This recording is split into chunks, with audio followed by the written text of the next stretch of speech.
السلام علیکم ورحمۃ اللہ وبرکاتہ۔ الحمدللہ والصلاة والسلام علی رسول اللہ وبعد۔ سامعین کرام، جتنا افسوس کیا جائے کم ہے، افسوس پر افسوس، افسوس پر افسوس۔ نبی پاک صلی اللہ علیہ وسلم نے سچ فرمایا تھا، خیر القرون قرنی ثم الذین یلونہم ثم الذین یلونہم ثم الذین یلونہم۔ سب سے بہترین قرن، سب سے بہترین زمانہ میرا ہے، یعنی نبی پاک صلی اللہ علیہ وسلم کا، اور اس میں کوئی شک کی گنجائش بھی نہیں ہے۔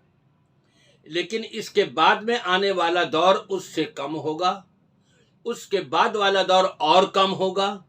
جو دور ادوار گزرتے جائیں گے وہ دینی اعتبار سے وہ کمزور ہوتے ہوئے نظر آئیں گے۔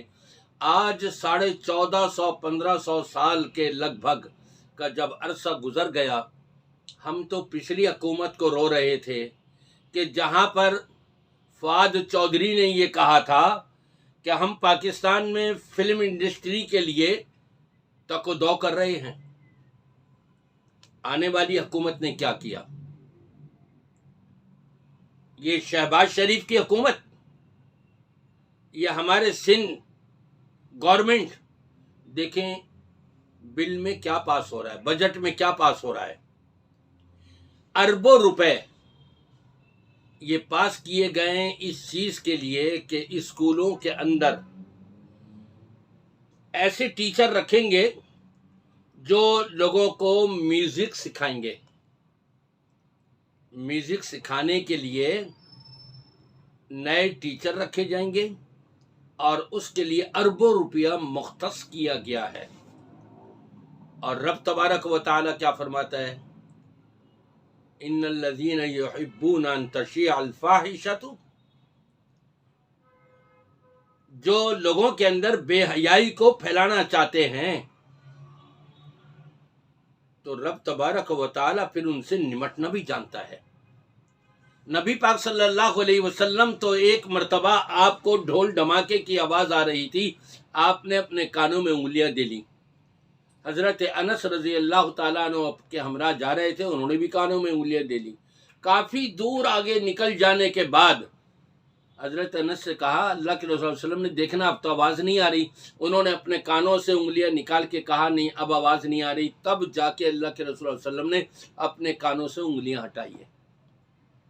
اور آج یہی ڈھول ڈھماکے اور میوزک سکھانے کے لیے اسکولوں میں نئے ٹیچر رکھے جا رہے ہیں اور اربوں روپیہ اس کے لیے مختص کیا جا رہا ہے، جبکہ رب تبارک و تعالی نے کیا فرمایا تھا؟ الذین ان مکناہم فی الارض اقاموا الصلاۃ، جن کو ہم زمین میں حاکمیت دے دیتے ہیں، حکمران بنا دیتے ہیں، ان کا فریضہ تو یہ ہوتا ہے کہ وہ نماز کو قائم کروائیں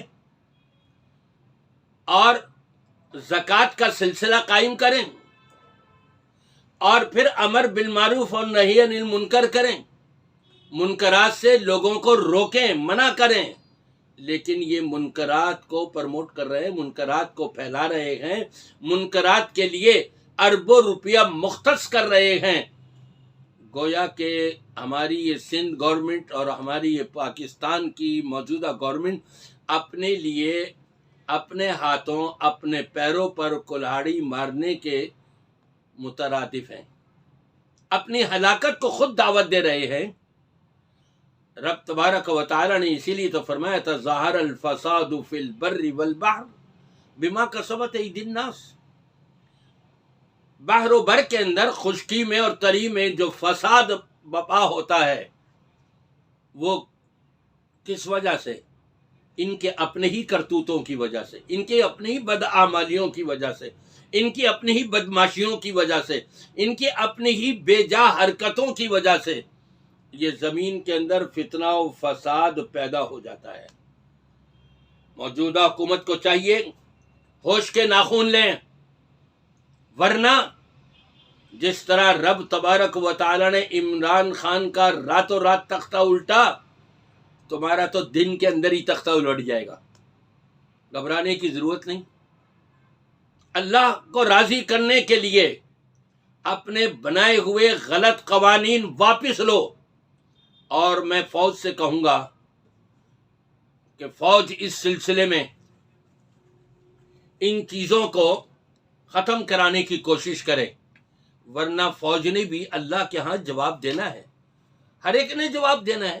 میں نے بھی، آپ نے بھی، حکمرانوں نے بھی، عوام نے بھی، فوج نے بھی، سب نے جواب دینا ہے. تو ہم میں سے ہر ایک کا فریضہ بنتا ہے کہ اس آواز کو اٹھائیں اور بلند کریں اور ارباب اقتدار تک پہنچائیں تاکہ یہ چیزیں ختم ہوں، ورنہ پھر اللہ کے عذاب کا انتظار کریں. اللہ سے دعا ہے کہ اللہ تبارک و تعالی ہماری اس موجودہ حکومت کو ہدایت دے دے یا پھر اس سے خود ہی نمٹ لے وہ.